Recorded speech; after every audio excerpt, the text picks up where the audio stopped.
ठीक है भाई, शुरू करते हैं। बिस्मिल्लाहिर्रहमानिर्रहीम। हमारा आज का जो रेफरेंस ईयर है वो है मई जून 2020, अक्टूबर नवंबर 2021 का पेपर 51। अक्टूबर नवंबर 2021 का पेपर 51 और उसका क्वेश्चन शुरू होता है कुछ ऐसे।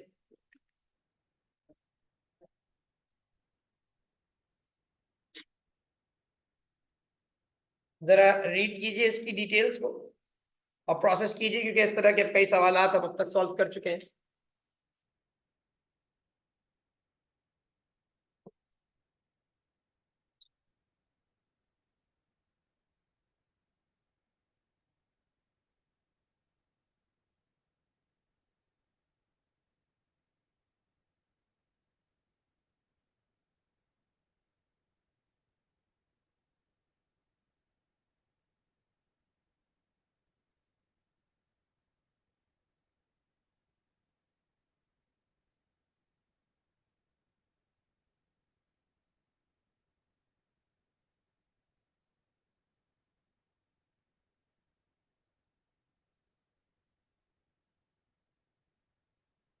एक आइडिया हुआ आपको। Student investigate the discharge of a capacitor in your circuit. ठीक है, student closes the switch and charges the capacitor. The switch is open and a stopwatch is started. Capacitor discharges through the two resistors of resistance R1 and R2 connected between P and Q. चलो,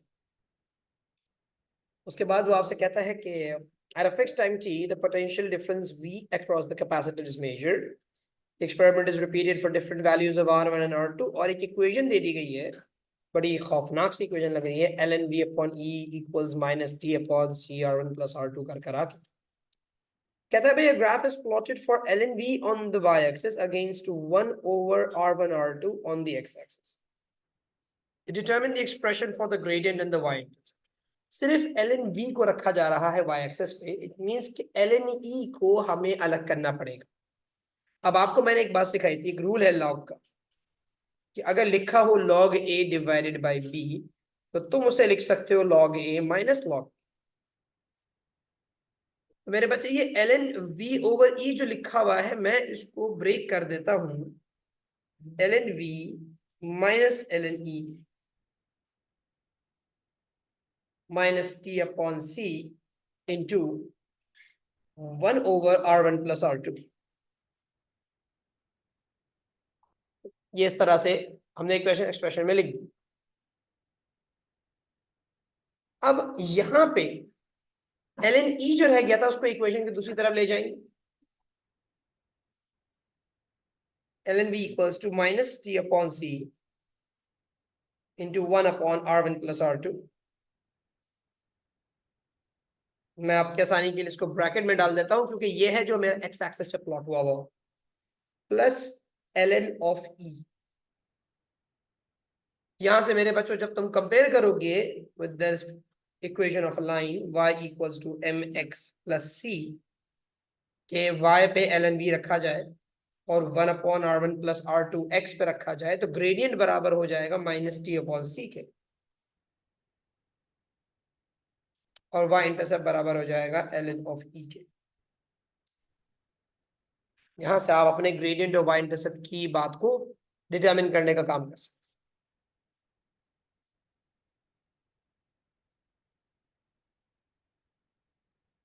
चीज में किसी को कोई परेशानी है तो पूछ लो। सिर्फ एक काम किया था जो यहां था, ln v ओवर e को ब्रेक करके लिखा था ln v minus ln e।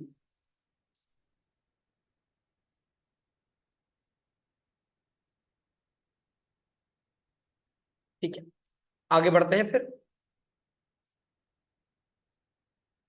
हमें टेबल देता है वो, values of R1 R2 V and ln V are given in the table। ठीक है, each resistor has value has a percentage uncertainty of 5%। सही, सब में 5% की अनसर्टेनिटी मौजूद है। Calculate and record the values of R1 plus R2 and then 1 upon R1 plus R2 in 10 के power minus 6 किलोस। चलिए, R1 plus R2 ऐड करना कोई मुश्किल नहीं है, 22 प्लस 33 आप कर दीजिए। सही है, और ये हो जाएगा आपका 55। इसी तरह 47 एंड 22 ये हो जाएगा 69, ये हो जाएगा 68, 90, नीचे वाला ना, ये हो जाएगा आपका 80, ये हो जाएगा 101, 111, 115। ये तो आपकी वैल्यूज हो गई। अब बात आती है इनके अंदर अनसर्टिनिटीज के ऊपर। देखो उसने कहा दोनों रेजिस्टेंसेस के अंदर 5% की अनसर्टिनिटी है। बेटा अगर तुम्हें याद हो, मैंने बताया था कि अगर किसी वेरिएबल में तुम्हें एडिशन सब्ट्रैक्शन नजर आए किसी इक्वेशन के अंदर, अगर उसके वेरिएबल्स ऐड होते थे तो बेटा उनकी एक्चुअल अनसर्टिनिटीज भी ऐड हो जाती थी। अगर डेल्टा वाई चाहिए था तो ये बनता है delta A plus delta B. मेरे बच्चे अगर तुमको मैं कह दूं कि यार ये एक बेसिकली एक तरह से ये y है, for instance y is equals to r1 plus r2, एक रैंडम सा वेरिएबल दे दिया मैंने, तो मुझे अगर y में अनसर्टेनिटी चाहिए तो मैं इसको ऐसे लिखूंगा कि यार delta y is equals to delta r1 plus delta r2। Actual uncertainties, percentage नहीं, एक्चुअल अनसर्टेनिटीज ऐड हो रही हूँ। एक्चुअल अनसर्टेनिटी कैसे निकालूंगा मैं ऐसे निकालूंगा बेटा 5% of r1 plus 5% of r2, या फिर इन शॉर्ट कर लो, दोनों में सेम ही थी, तो 5% ऑफ r1 प्लस r2। 5% अगर मैं कॉमन ले दूं यहां से तो ये हो जाएगा भाई it's 5% of r1 plus r2। तो 55 है उसका 5% निकाल लो, सही है। 69 है उसका 5% निकाल लो, 90 है उसका 5% निकाल लो, और अपनी अनसर्टेनिटीज को साथ साथ कोट करना शुरू करो। 5% है 0.05 और 55 ये हो रहा है 2.75। तो मैं इसको 2.75 नहीं लिख सकता, आपके डेटा में जब डेसिमल प्लेस नहीं तो अनसर्टेनिटी में कहां से आएगी, तो you got rounded off 3 exactly. इसी तरीके से 69 को अगर हम देखें 3.45, ये भी 3। इसी तरह 90 को अगर हम देखें तो ये है 4.5, ये बन जाएगा 5। इसी तरह 80 को हम देखें तो ये हो जाएगा 4। 101 को अगर हम देखें तो ये 5.05 बन रहा था, तो हम दे देंगे 5, और 115 को 6। ये हो गई हमारी r1 प्लस r2 की वैल्यूज और उसके साथ आने वाली उनकी अनसर्टेनिटीज। फिर कहता है बेटा मुझे 1/r1 प्लस r2 की वैल्यूज दे दो और उसके साथ उसकी अनसर्टेनिटीज भी प्रोवाइड कर दो। तो 1/r1 प्लस r2 के लिए आप लिखना शुरू करें भाई, लाइक 1/55। अब ये बन रहा है 0.0181818। सवाल ये पैदा होता है कि कितने डेसिमल प्लेसेस तक जाए, क्या सिग्निफिकेंट फिगर। तो उसूल याद रखें बेटा, जितने डेटा के अंदर होंगे उतने ही आंसर में होने चाहिए। उससे ज्यादा करोगे तो एक ज्यादा जा सकते हो, वो भी एक उस वक्त अगर डेटा में मिक्सचर हो। तो 55 में तुम्हारे पास दो सिग्निफिकेंट फिगर्स, तो तुम 1/r1 प्लस r2 को भी 2SF में लिख दो। 0.0181818 था तो सिर्फ यहां तक लिखो 0.018। ये तुम्हारे दो सिग्निफिकेंट फिगर्स पूरे हो जाएंगे। ऐसे ही बाकी तमाम वैल्यूज के बारे में हम निकाल लेते हैं। ये जा रहा है भाई 69, ये हो जाएगा 0.014। और मैंने एक और बात भी बताई थी कि बेटा अपने ग्राफ पे भी एक नजर मार लेना कि तुम अपने ग्राफ पे 1/r1 प्लस r2 की किस हद दर्जा वैल्यू प्लॉट कर सकते हो। अच्छा, एक चीज जो मुझे यहाँ नजर आई है जो मुझसे रह गई थी वो है एक्सपेरिमेंट 3 का मामला। तो ये थोड़ा सा राउंड ऑफ हो रहा होगा मेरे बच्चे, ये मुझसे एक बात रह गई थी। एक्सपेरिमेंट 3 लिखा हुआ है तुम्हारी वैल्यूज के साथ, वो मैंने नहीं लगाया था अभी। तो 55 एक्सपोनेंट 3 बन जाएगा 1.1818 एक्सपोनेंट -5 हो रहा है ये। लेकिन आपकी वैल्यूज किस में होनी चाहिए, एक्सपोनेंट -6 में, यानी तुम्हें डेसिमल को एक प्लेस और आगे ले जाना पड़ेगा। 11.8 हो जाएगा ये। और तुम देखो क्या तुम 11.8 को आसानी प्लॉट कर सकते हो ग्राफ के ऊपर। एक्स एक्सिस को 11.8 प्लॉट हो सकता है, बिल्कुल भाई। 10 और 11, 11 और 12 के बीच में 5 बॉक्सेस आ रहे हैं, 11.8 प्लॉट करना हमारे लिए मुश्किल नहीं। तो हम थर्ड सिग्निफिकेंट फिगर या 1 डेसिमल प्लेस में अपनी वैल्यू को हर सूरत मेंशन करने का काम कर सकते हैं, हमें प्रॉब्लम नहीं होगी उस चीज से। तो मैं अपने तमाम डेटा को इसी अंदाज में बना लेता हूं।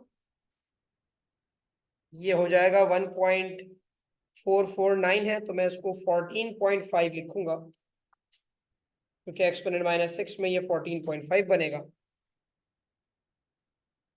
फिर ये 90 है, इसको मैं लिखूंगा 11.1।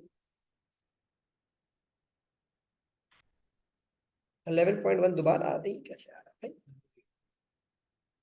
पहले वाली 18 है ना?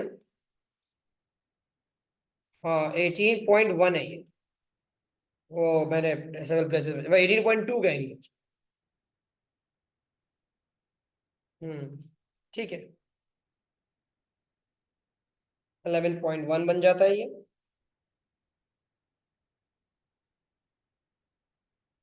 इसी तरह से हम इसको अगर 80 करते हैं तो ये बन जाएगा 12.5।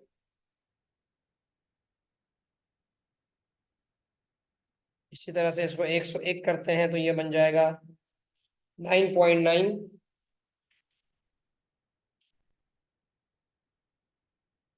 ये ऑलरेडी 10⁻⁻6 में है, तो मुझे कुछ करने की नीड भी नहीं पड़ रही।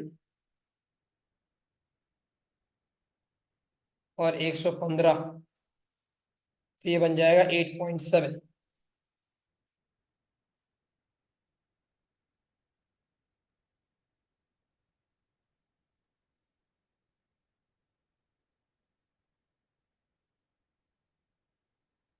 और हमने तमाम वैल्यूज को ना जब सॉल्व करा तो इसको ऐसे लिखा 1/55 एक्सपोनेंट 3। जो कैलकुलेटर पे आंसर आया उसको फिर हमने कन्वर्ट कर लिया 10⁻⁻6। और वो जो वैल्यू आ रही थी वो वैल्यू यहाँ लिखना शुरू कर दी, क्योंकि 10⁻⁻6 ऑलरेडी हमारे पास कॉलम हेडिंग के अंदर डली हुई है।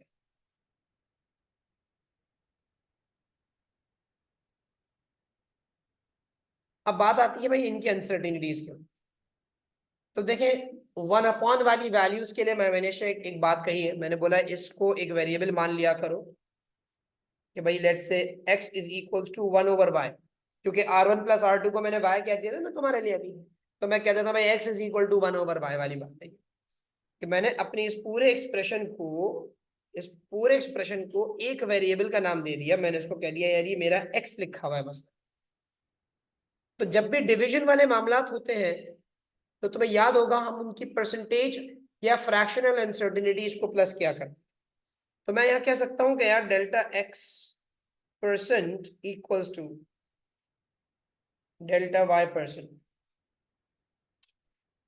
और इसी तरीके से मैं आगे भी बात कर सकता हूँ कि भाई delta x over x equals to delta y over y। अगर मुझे x में अनसर्टिनिटी चाहिए तो delta y over y times x। इस बात का मतलब ये है डेल्टा y ये है हमारा, अपॉन y ये रहा। r1 + r2 की वैल्यू को मैंने y का माविन एक्सपोनेंट 3 इसलिए किया था बेटा, ये वैल्यूज किलो ओम्स के अंदर।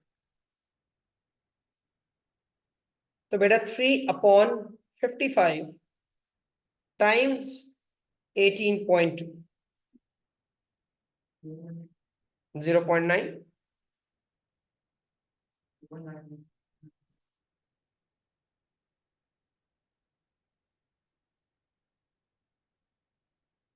तो आप इसको 0.99 को फिर 1 लिख सकते हो, 1.0 या 1 कहने का काम कर सकते हो, दोनों ही तुम्हारे लिए एक्सेप्टेबल होंगे।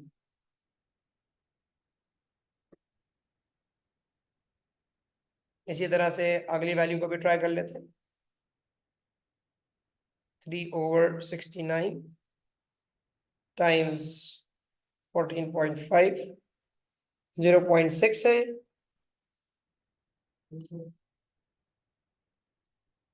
फिर 5/90 टाइम्स 11.1,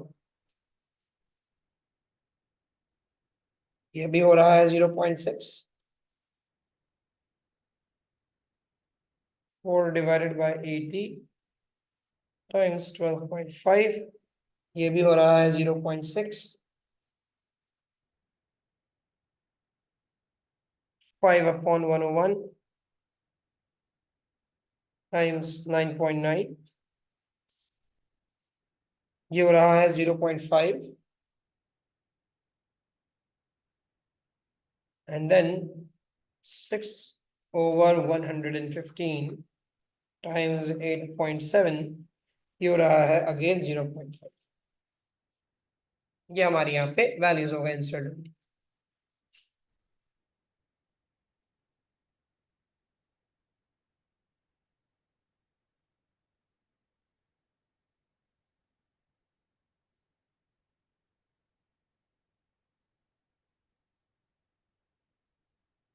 बेटा उमर, मैंने रैंडमली वेरिएबल्स बोल दिए ऐसे ही कि यार इसको कोई ना कोई नाम देना था ना, तो मैंने वाई कह दिया। मैं चाहता इसको एम कह देता, एम इज इक्वल टू, या के इज इक्वल टू, कुछ भी कह देता। नहीं बेटा, हमें नीड नहीं है 0.6 को 1 पे राउंड ऑफ करने की, क्योंकि हमारी वैल्यू के अंदर 1 डेसिमल प्लेस आ रही है ऑलरेडी। तो हम अपने अनसर्टेनिटी को भी 1 डेसिमल प्लेस तक ले जा सकते हैं। और हमारे सिग्निफिकेंट फिगर्स भी नहीं ज्यादा हो रहे, तमाम के अंदर वन सिग्निफिकेंट फिगर की वैल्यू मौजूद है। सिर्फ ये 0.99 आ रहा था, तो मैं इसको 0.9 नहीं कर सकता था, इसलिए मैंने इसको 1 किया था।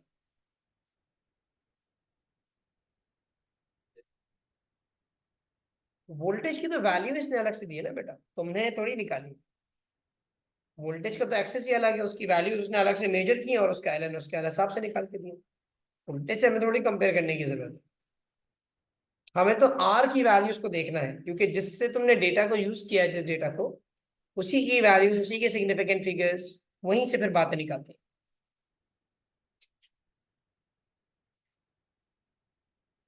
एक्स डिवाइड बाय 1/y कैसे किया? एक्स ऐसे लिखा मैंने। मैंने ये कह दिया कि भाई ये जो मेरी एक्सप्रेशन है 1/r1 + r2, मैंने कहा था भाई r1 + r2 को मैंने लेबल दे दिया था y का। तो अगर मुझे 1/r1 + r2 चाहिए, तो मुझे इन शॉर्ट 1/y चाहिए। और 1 की सूरत में मैंने हमेशा बोला है कि इसको इक्वेशन बना लिया करो। इसको, इस वैल्यू को 1/y की वैल्यू को किसी वेरिएबल के इक्वेट कर दिया करो। तो मैंने उसको x कह दिया भाई, x is equal to 1/y। रेश अनसर्टेनिटीज के लिए जब मैंने ये देखा कि मेरे पास 1/y, यानी 1/r1 + r2 is like 1/y, उसको मैंने एक नाम दे दिया x, तो मुझे यहाँ पे डिवीजन नजर आ रही है। तो मैंने एक बात सीखी, जब भी वेरिएबल्स डिवाइड होते हैं तो उनकी परसेंटेज अनसर्टेनिटीज इक्वेट होती है या ऐड होती है। तो यहाँ पे मैंने जब इसको इक्वेट किया, तो एक delta x upon x equals delta y upon y लिखा जा सकता है इसको। ये दोनों वैल्यूज ऑलरेडी है, ये हम निकाल चुके हैं, तो डेल्टा एक्स निकालना हमारे लिए आसान है।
ग्राफ बनाएंगे अभी, मैं भी बनाऊंगा।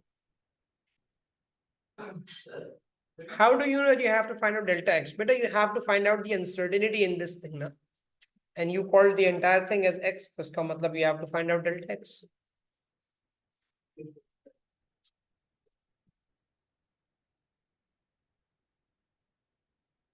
बेटा ये रही वो step by step process, side में हुआ वेरिएशन।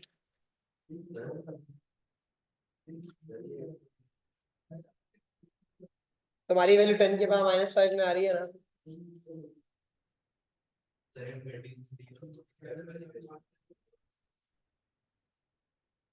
33 और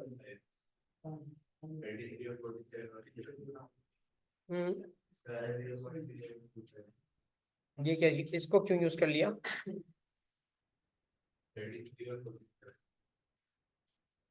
ये वाली ठीक है, इसका आया 0. ये क्या निकाला है तुमने इसका? अबे R1 + R2 की वैल्यू तो यहाँ निकाल चुका है ना लड़के। ये तो 88 निकाल ली ना, और उसके अंदर की अनसर्टेनिटी भी निकाल ली। तो अब इस कॉलम को यूज करो ना बेटा, वहां क्यों जा रहे हो? हाँ ना। अब तुमने जब इसको ये कह दिया कि I have already find out the value of R1 + R2 and I am calling this variable as y, सही है, I am calling this variable as y, तो मुझे अगर 1/R1 + R2 चाहिए, in short I have to find out 1/y। तो वो मैंने value करके निकाल ली 1/y की। अनसर्टेनिटी निकालनी थी, तो मैंने क्या किया, मैंने इसको एक वेरिएबल से इक्वेट कर दिया कि भाई 1/y है मेरे लिए फॉर इंस्टेंस x।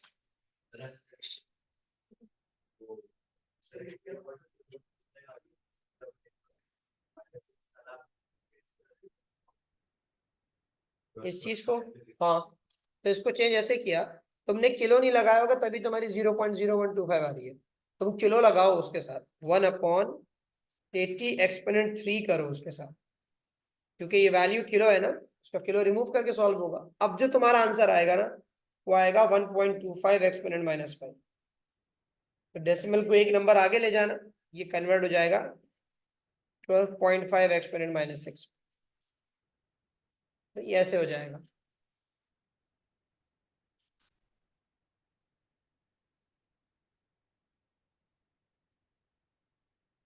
और तो भाई किसी का सवाल नहीं है इस वक्त?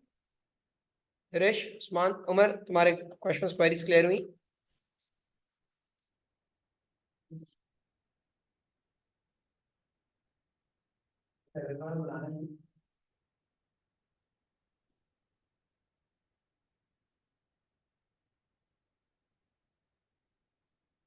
क्योंकि बेटा इट वाज गिवन कि each variable has an uncertainty of 5%।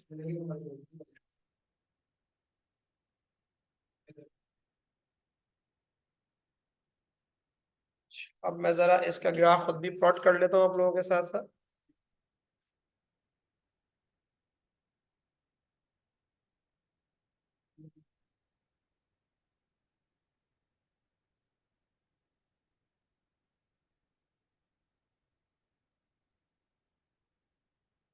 अच्छा भाई, 18.2 और 0.247, 18.2, 0.247।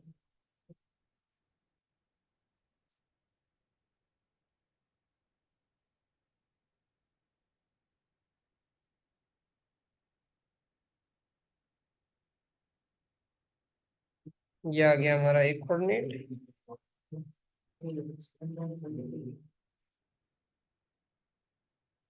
अच्छा, उसके बाद 14.5, 0.683, 0.683।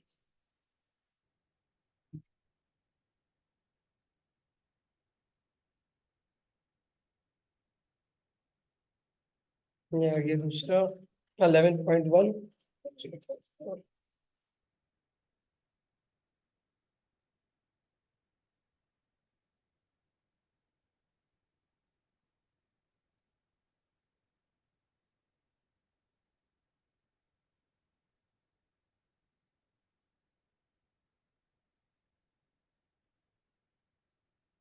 ये आ गया भाई आधा 12.5। ये 12.5 मुझे अनैमली लग रही है, 1/80। ये 12.5 मुझे अनैमलेस वैल्यू लग रही है। नहीं, वो गलती हुई होगी, कोई कैलकुलेशन कर दूं मैं। 1/80 exponent 3।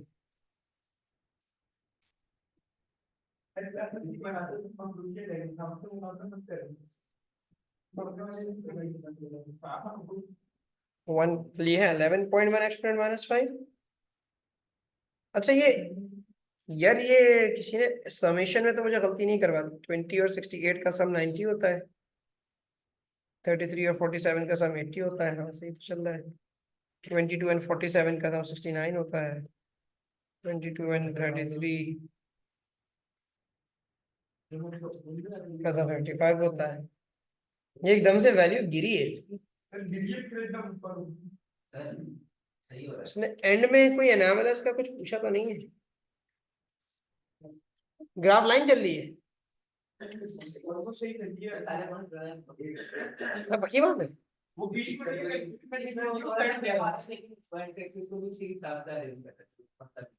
अच्छा चलो चलने देते भाई। शक पड़ गया दिल के अंदर एकदम से वैल्यू देख के। 12.5 और 0.871 भी हो गया ना उसका। सही है सही है सही है सही।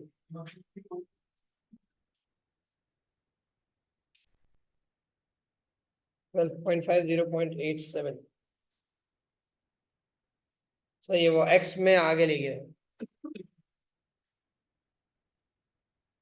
सही है चल रहा है भाई। 9.9 1.188 0.247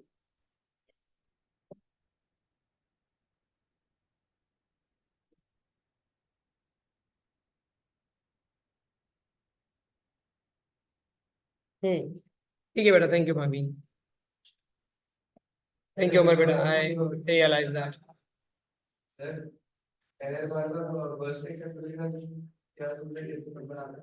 क्या सीन था पहले वाले के मैक्सिमम मिनिमम और आखिरी वाले के मैक्सिमम को ज्वाइन कर दो। पहले वाले का मिनिमम और आखिरी वाले का मैक्सिमम या वाइस वर्सा।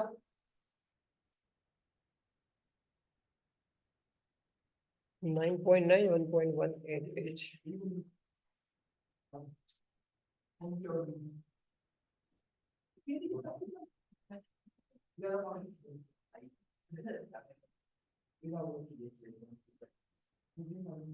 ये आ गया और 8.7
चलो भाई अब बनेंगे इन सबके एरर बार्स। अच्छा इनके एरर बार्स होंगे हॉरिजॉन्टल इस बार।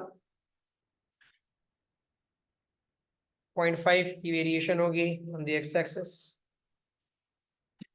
0.5 का मतलब यहाँ पे ढाई बॉक्सेस की बात हो रही है।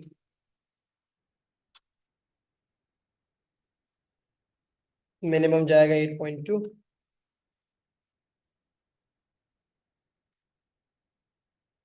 मैक्सिमम भी जाएगा आगे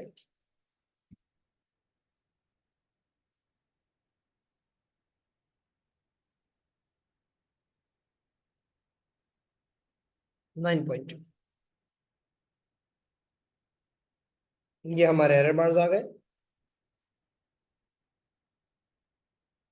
इसी तरह ये सबके बनेंगे। मैं बहरहाल पहले और आखिरी का ही बना देता हूँ खाली कि मुझे उन्हीं से काम है अभी।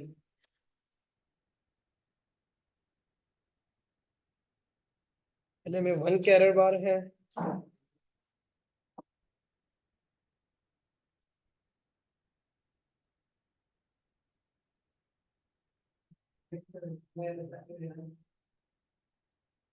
हम्म 2 या 3 दोनों में से किसी भी एक में ले सकते हो। लाइन ऑफ बेस्ट फिट बनानी है और लाइन वर्सेस लाइन बनानी है।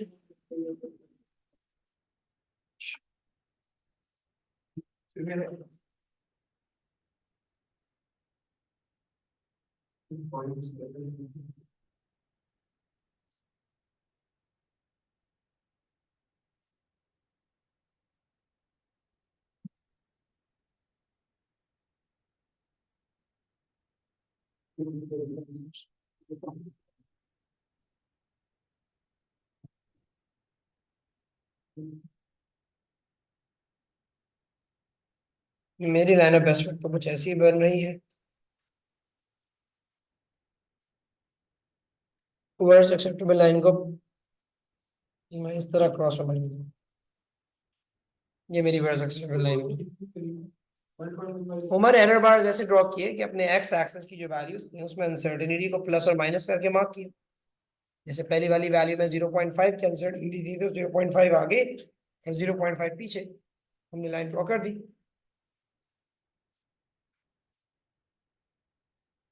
यहाँ अगर हम देखो तो यहाँ से 0.5 आगे 0.5 पीछे।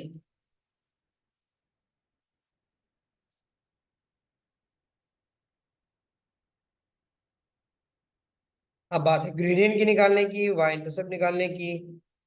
तो ये हम करते हुए चलते हैं यहाँ से। ग्रेडियंट के लिए हम कोई दो अच्छे से कोऑर्डिनेट यूज कर लेते हैं। एक मैं यूज करूंगा ये वाला,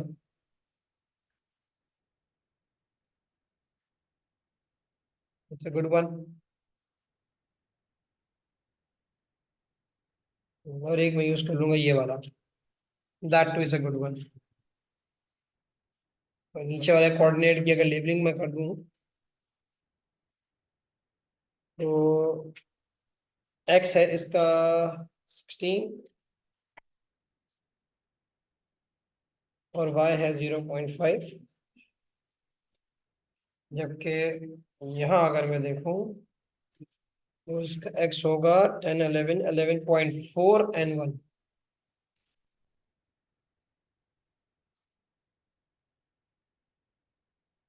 ये हमारी वैल्यूज है लाइन ऑफ बेस्ट फिट की।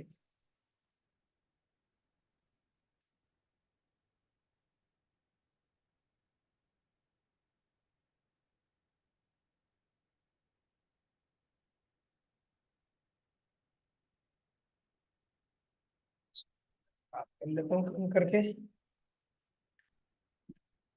तो जब ग्रेडियंट निकालेंगे लाइन ऑफ बेस्ट फिट की तो y2 minus y one like it's by 1.0 minus 0.5 over x2 minus x1। पर याद रहे x2 माइनस x1 की तमाम वैल्यूज 10 की पावर माइनस 6 में है।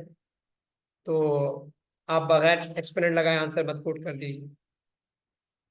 तो ये हो जाएगा आपका x2 माइनस x1 में 11.4 माइनस 16 टाइम्स 10 की power minus 6, because all of your values were in 10 power minus 6। क्यों नहीं करना भाई, जब आपकी वैल्यूज हैं तो उसको आप क्यों छोड़ दो।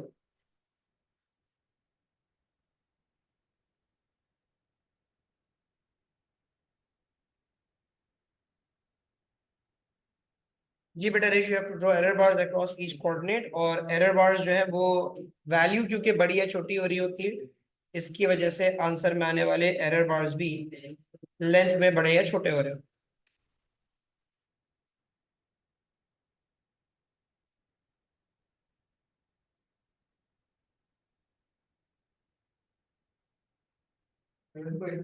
हैं। एक्सपोनेंट में ही लिखेंगे। जैसे मेरी वैल्यू बन रही है -1.08 times 10 raise to the power of 5।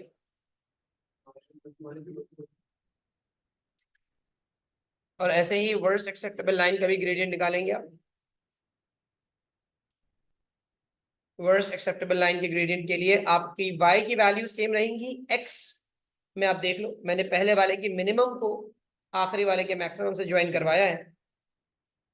और लेबल करना जरूरी होता है। देखो मुझसे भी यहाँ पे रह गया था, इसको आप लेबल कर दीजिएगा ये बेस्ट फिट है और इसको आप लेबल कर दीजिएगा ये वर्स्ट एक्सेप्टेबल लाइन है।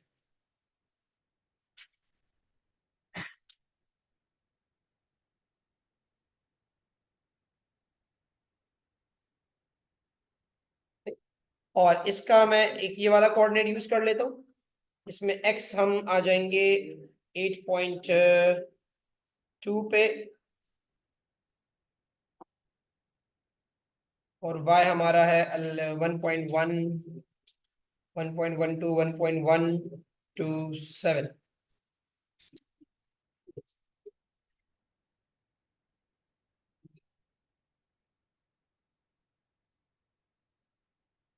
अच्छे अच्छे भी कोऑर्डिनेट्स हैं थोड़े बहुत, लेकिन चलो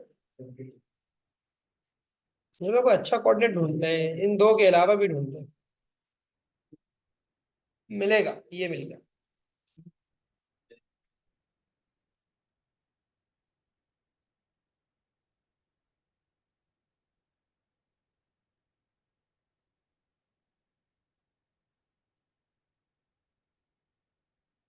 ये कोऑर्डिनेट मिल गया मुझे, जो मेरी नज़र में थोड़ा अच्छा कोऑर्डिनेट है। इसकी वैल्यू अगर मैं देखूं तो ये एक्स पे जा रहा है 9 और इसकी वाई की वैल्यू है 1.9 1.19।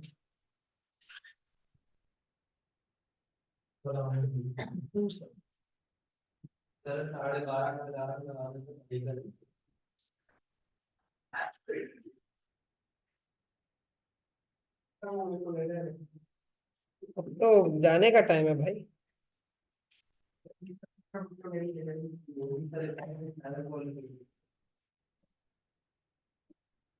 और एक कोऑर्डिनेट हम ये यूज कर लेते हैं, ये आ रहा है हमारा 17.4 और ये आ रहा है 0.41।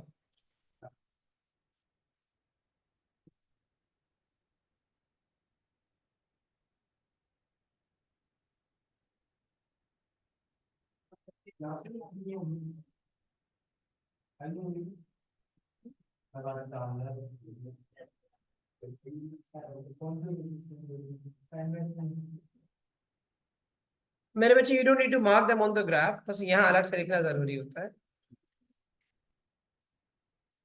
वर्स्ट एक्सेप्टेबल लाइन के लिए y2 minus y1 1.19 minus 0.41 upon x2 minus x1 अगर हम करें तो ये हो जाएगा 9 माइनस 17.4 एक्सपोनेंट माइनस 6। ये हमारी वर्स्ट एक्सेप्टेबल लाइन का ग्रेडियंट बन गया।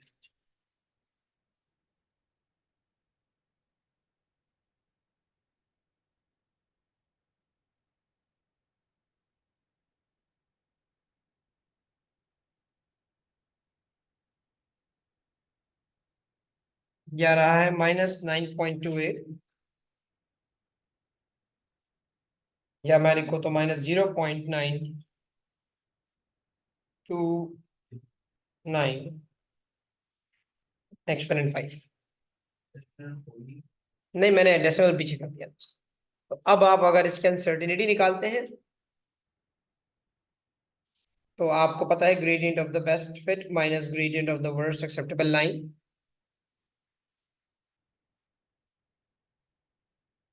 उमर, एक्सएमिनर ने आपसे पूछा तो नहीं है, लेकिन लाजमी सी बात है कि अनसर्टेनिटी का क्योंकि फॉर्मूला होता है gradient of the best fit minus gradient of the worst acceptable line, तो आपको निकालना ही पड़ जाता है।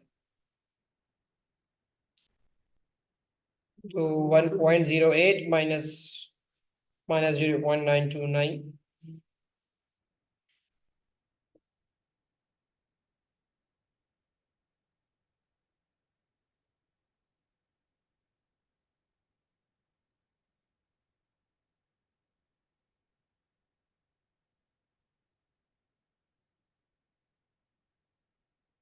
जा रही है -0.151 एक्सपोनेंट 5 की अनसर्टेनिटी।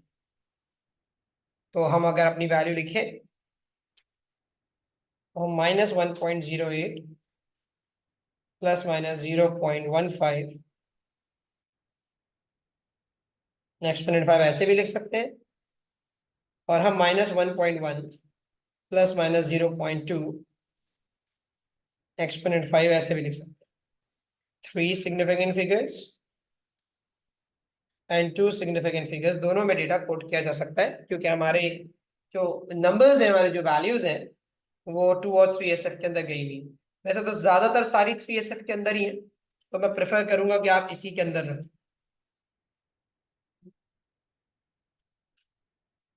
मेजॉरिटी हमारे पास 3 सिग्निफिकेंट फिगर्स में था डेटा, तो 3SF में ही ग्रेडियंट निकाल देंगे हम उसके।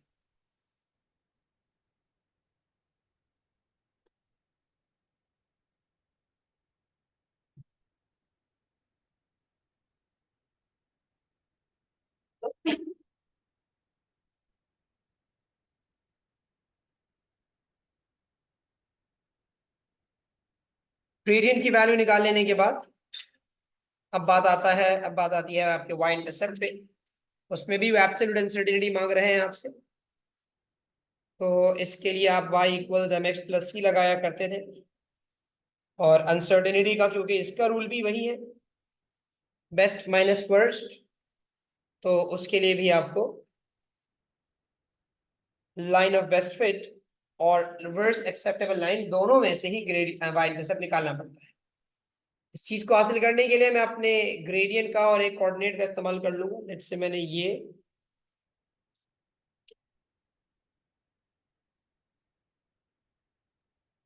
बेस्ट फिट के लिए इस्तेमाल कर लेता हूँ मैं अपने,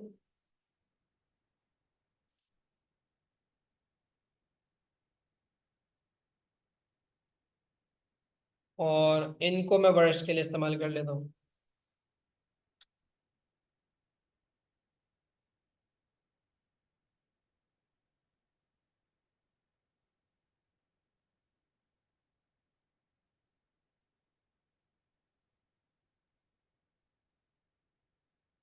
तो भाई अगर हम वैल्यूज डाल के इसको सॉल्व कर लें, y equal M X plus C में, तो y was 0.5, gradient was -1.08 exponent 5, x was 16 exponent -6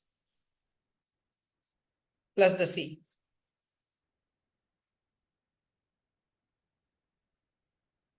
exponent लगाना मत भूलिएगा, x की वैल्यू 10 की पावर -6 के अंदर है।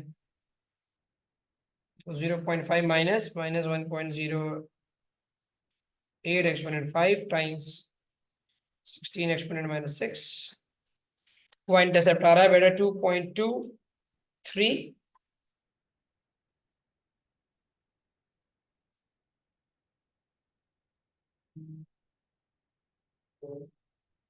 ग्राफ में माइनस से फिट है, तो दोबारा कैलकुलेट करना जरूरी है नहीं? फॉर एग्जांपल ग्राफ की माइनस से बना है, नहीं होगा वो, क्योंकि x 0 नहीं होता तुम्हारा ग्राफ का। वो इंटरसेक्ट कर भी दे,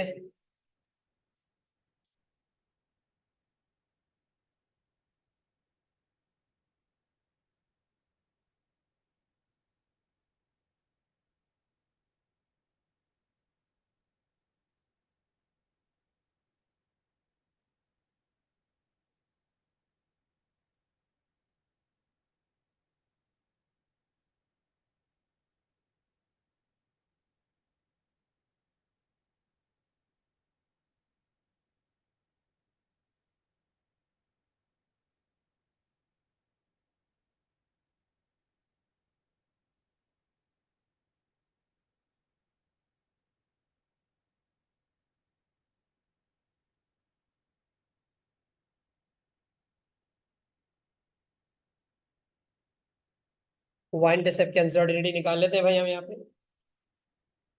1.19 इज इक्वल्स टू -0.929 एक्सपोनेंट 5, और x है 9 एक्सपोनेंट -6 प्लस c, यहाँ से c निकाल लो।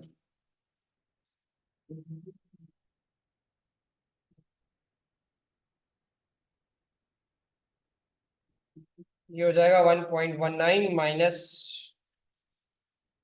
0.929 एक्सपोनेंट 5 टाइम्स 9 एक्सपोनेंट -6, ये बन रहा है 2.03। तो अनसर्टेनिटी 2.23 माइनस 2.03, ये बन गई 0.2।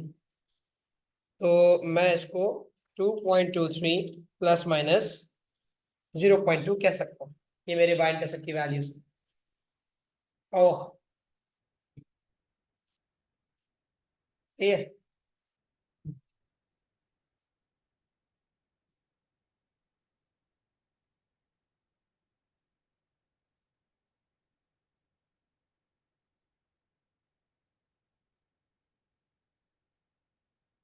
उसके बाद पार्ट डी के 1 में कहते हैं using your answers to a C3 and C4 determine the values of C and D, include appropriate units, और उसमें टी की वैल्यूज तुम्हारे पास यहाँ पे गिवन है। तो बच्चों तुम लोगों को हमने शुरू में ही प्रूफ करके दिखाया था कि तुम्हारा gradient minus T over C के बराबर है और Y intercept L N of E के बराबर।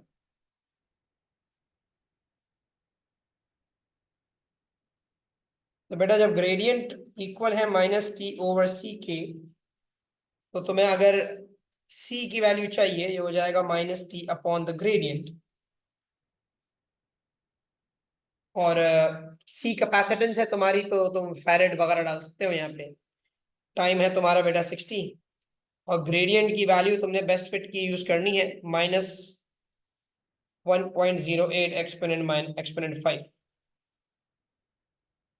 तो 60 अपॉन 1.08 एक्सपोनेंट 5, ये आ रहा है मेरे पास 5.55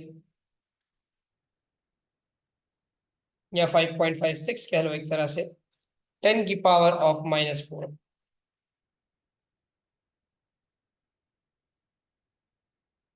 और कैपेसिटेंस है तो उसका यूनिट फैरेड होगा। उसके बाद वो बोलता है भाई ई यानी ईएमएफ ये भी निकालना है, और वाई इंटरसेप्ट हमारा वो बराबर था एल एन ऑफ ई के। तो जो ई होगा एल एन हटाने के लिए स्मॉल ई एक्सपोनेंशियल वाला लगाते हो, तो ये बन जाएगा ई की पावर वाई इंटरसेप्ट। तो वाई इंटरसेप्ट भी लाइन ऑफ बेस्ट फिट का तुमने निकाला है 2.23, वो एज इट इज रख देना बेटा। ई की पावर 2.23 रखने पे ये आ रहा है 9.29 यानी 9.3।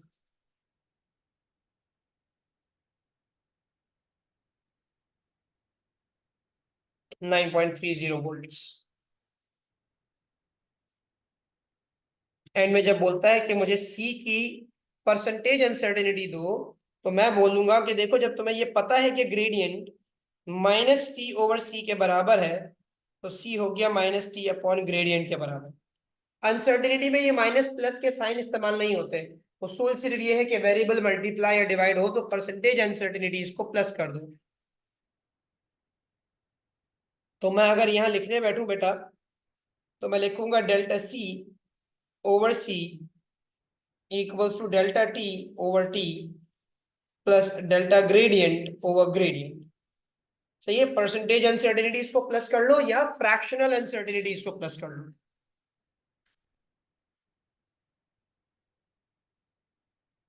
तो भाई तुम्हारे पास जो टाइम है इट्स बेसिकली 1/60, और जो तुम्हारे पास ग्रेडियंट है, सही है, ग्रेडियंट में अनसर्टेनिटी तुमने निकाली थी 0.15 और 1.08।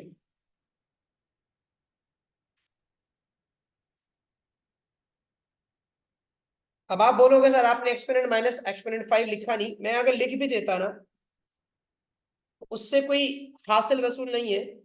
ये हमने अनसर्टेनिटी के रूल्स में एएस में सीखा होता है कि एक्सपोनेंट हटा के भी वैल्यूज इस्तेमाल कर लो तो फ्रैक्शनल अनसर्टेनिटी सेम चलती है। और बेटा सी की वैल्यू तुम्हारे पास ऊपर गिवन निकाली गई थी 5.56 है, एक्सपोनेंट में -4 है उसके। तो मैं यहां से इसको सॉल्व कर लेता हूं। 1/60 प्लस 0.15 ओवर 1.08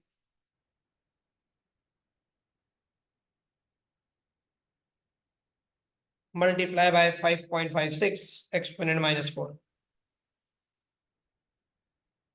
तुम्हारे पास अनसर्टेनिटी निकल के आ रही है, बल्कि परसेंटेज मांगी थी ना यार, तो इसे इसको तो लिखने की जरूरत ही नहीं है।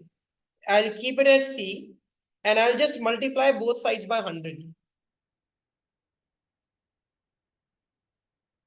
This will become my percentage uncertainty in C, और वहां से मुझे वैल्यू मिल जाएगी डायरेक्टली।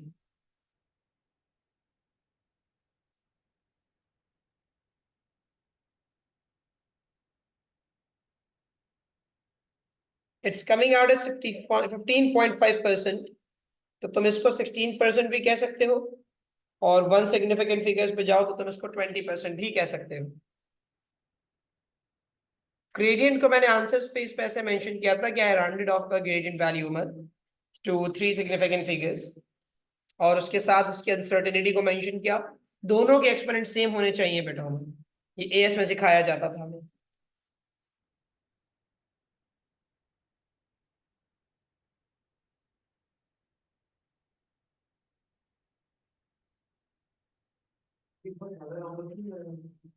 वन एस एफ में देते हैं ना असल में अनसर्टेनिटी, बेहतर तो ये है कि तुम 16 ही कोट कर दो, का मसला है नहीं।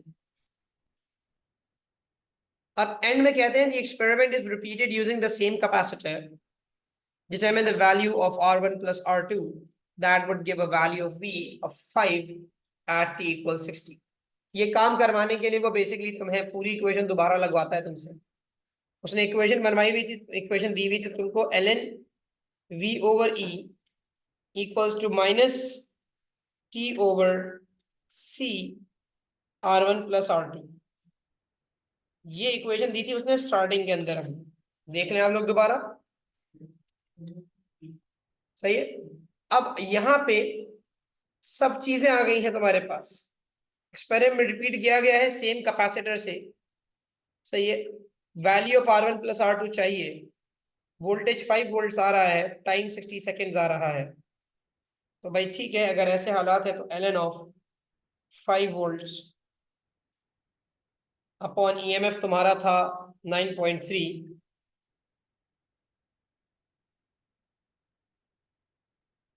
माइनस टाइम है तुम्हारे पास 60, ओवर कैपेसिटेंस तुम्हारी थी अल्लाह के फजल से 5.56 एक्सपोनेंट -4। सिर्फ R1 प्लस R2 की वैल्यू चाहिए ओवरऑल, तो R1 प्लस R2 को बना लेना अपना सब्जेक्ट इक्वेशन के अंदर, और पूरे ln को नीचे ले आना डिवीजन में R1 प्लस R2 की जगह। ये हो जाएगा माइनस का 60 डिवाइडेड बाय 5.56 एक्सपोनेंट -4, और इसके साथ मल्टीप्लाई हो रहा होगा ln ऑफ 5 अपॉन 9.3।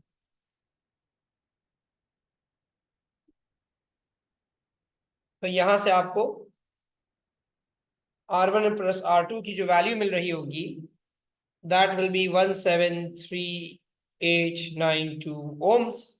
इसको राउंड ऑफ करके 1.74 एक्सपोनेंट 5 ओम्स कह सकते हो।